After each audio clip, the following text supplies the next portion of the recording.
right, folks, back on the Bossman show, friend of the show, Coach Eric Duft, Weber State Wildcats in the background, the home of Damian Lillard, great player for the Trailblazers. What's up, Coach? How you doing, man? Good to talk to you, man.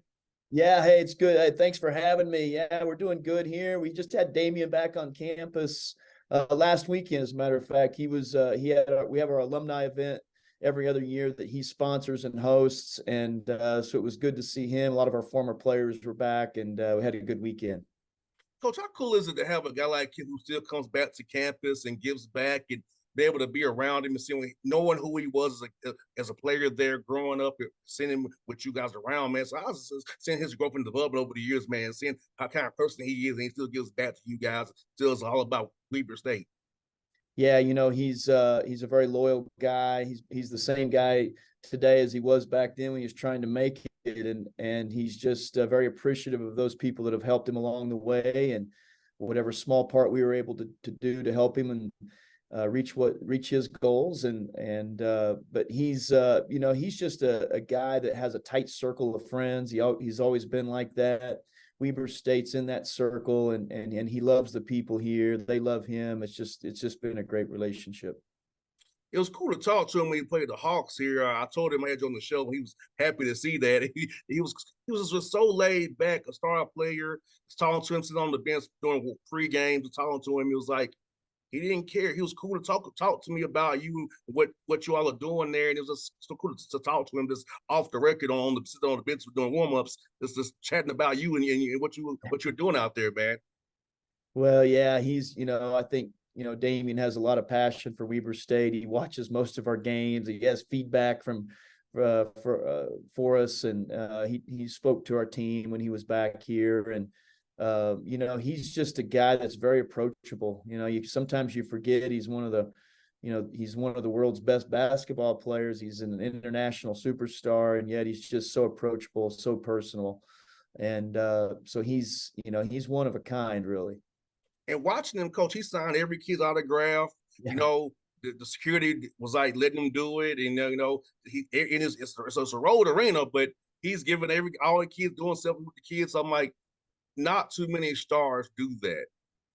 No, he's very humble. He just knows, where he's been from, and he's, we had the day we had our event here, we opened the doors at 4 o'clock in the afternoon for people to start, for him to start signing autographs, and they were lined up at 10:30 in the morning, waiting for the doors to open at 4. And so, he's just accommodating. He tries to get to everybody, so he's a great representation of Weber State, and on the whole, I mean, he's great for the NBA too. There's some superstars out there that aren't quite like him, and he's willing to give back, and that's just a big part of who he is. 100%, coach. And now for you, coach, I'm asking you this, man. Going from year one to year two, like for you, what's been your biggest difference in your program, in your opinion, seeing it from we talked last year this time to now?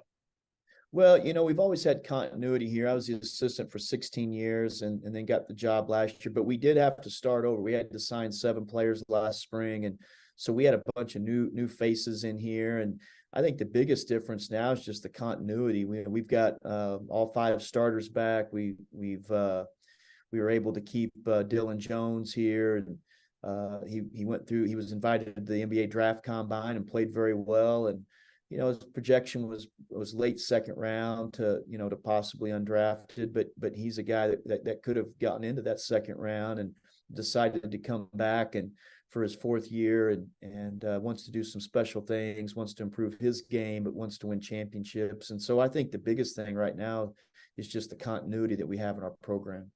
Having continuity, Coach Duff, is so important because like now this summer you can focus on individual getting better, more so having to install things in that hour you get, in the 4 hours you get a week. So I feel like it's going to help you all with having to get the guys develop their games even better, so that because guys know what to expect out there, they know where to work out, how we work out, how we eat, how we prepare. So I feel like that's going to help you immensely as you get down through this summer session to the fall and get ready for November.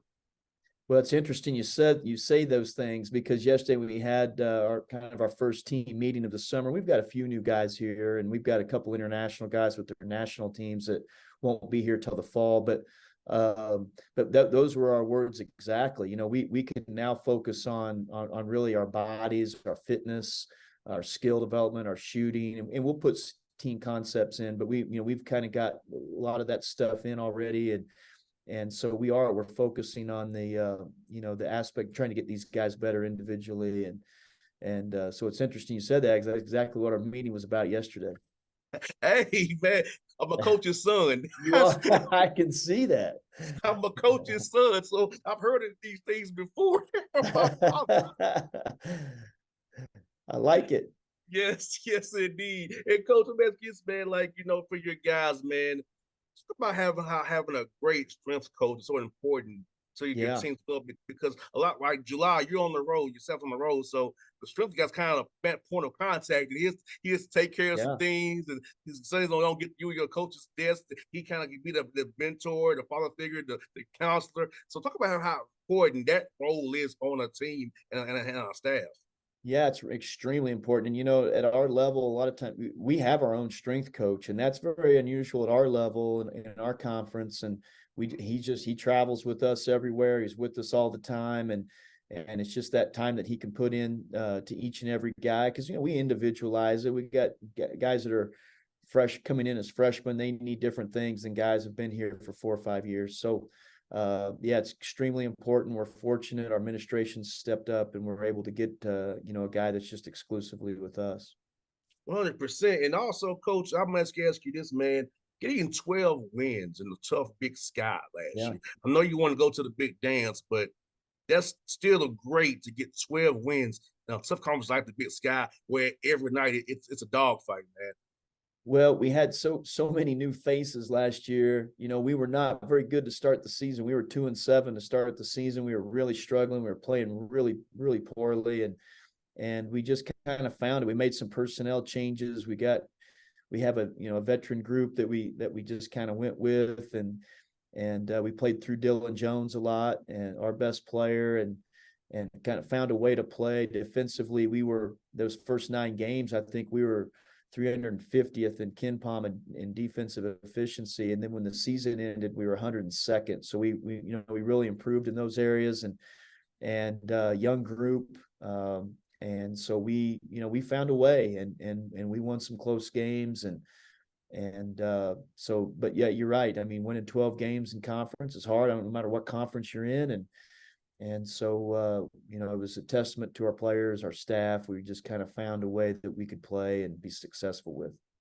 How job is for you as a coach to kind of find those right chess pieces to play? I know you're struggling, but to be able to kind of with your staff figure out the right Yeah. mixture, the right meshing. I just what I loved about watching the finals, Coach Duff, was seeing how Michael Malone and Eric Spoelstra tried to find those chess pieces the Yeah. right way and those counter moves off of moves and find the right combinations. How fun is that for you as a coach, man, to be able to figure those things out and find the right mix for your team to make it successful in those moments?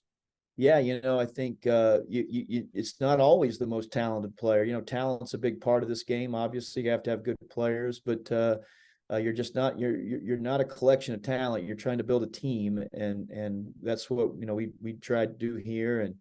And to be honest, we had to sit down some guys that maybe were athletically a little bit more talented to play the guys who played the right way, took care of the ball, who made the right plays offensively, and so yeah, but that, like you said, that's a fun part of it, and watching this NBA, the playoffs, and you get a real sense of that, and the chess match that's going on within the series, and it's good it's good for coaching staffs to watch those, see the adjustments those teams are making, and know that when your season starts, you're gonna be able to do the same thing the second time you play teams, and so that's just it's a big part of it. You just got to always be tinkering, always be thinking of the team as a whole. Try to get out of your biases and play the guys who play the right way.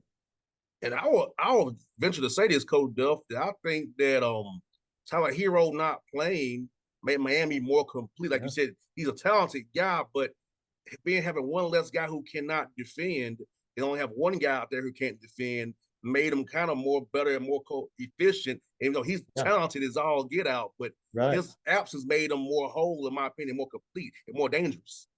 Yeah, I think that's true. I think you saw that, and you get these sometimes it's just finding the pieces that mesh together the best rather than the most talented guys, and you have to hand it to Miami's staff. I mean, and Denver's staff too. I mean, they have the best player obviously in Jokic, but they did a tremendous job of surrounding him with pieces that are complementary. And I think you're seeing, even in the NBA now, I think you're seeing that continuity is extremely important. Depth is important. Uh, and I think that maybe the way of the big three, so-called big three players, and where you don't have much depth, you're not able to have much continuity. That seems to be maybe not the way to go. And it's these teams that are finding ways to keep their guys, their at least their main core together. Are the teams that are having success, and we see that at our level too, and with the transfer portal, and we do like the fact that we have some continuity coming back, and we're going to try to keep building upon that.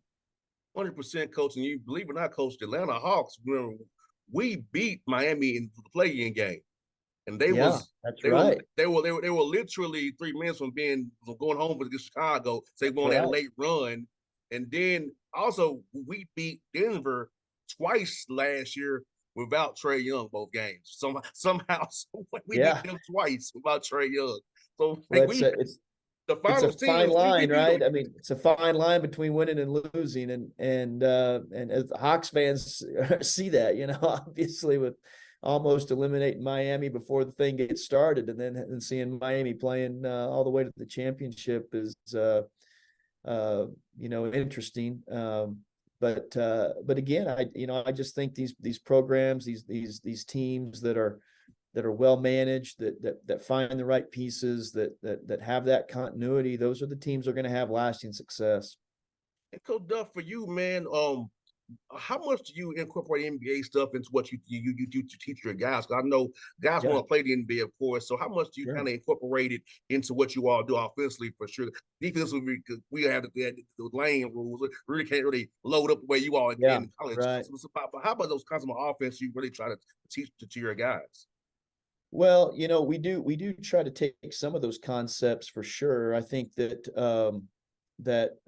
you have to be careful just because of the defensive rules in the NBA. You can get a little bit skewed because there's a little bit more space out there. And like you said, they're not able to load up quite as much. And but the open concepts, the 5-out concepts are really prevalent in the college game too, that you see the NBA running, and we play that way for sure. With Dylan Jones is a very unique player.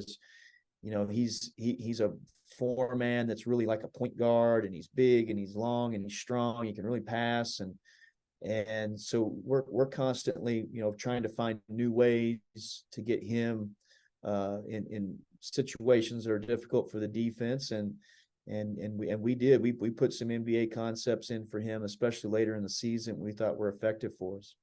100%. Well, Coach Duff, thank you for your time as always, man. I love enjoy our chats, man. Do us again real soon, and hope you get 20 wins this year and beyond, man. Hope you keep Hey, I on think doing thanks great for things out having there. me. Hey, when you get out here to watch or to play the Jazz, hit me up. See if we can't get together. I sure will, Coach. I got you, man. Okay. Hey, thank you. Anytime. See you, buddy. Okay, thanks. Bye. Bye now.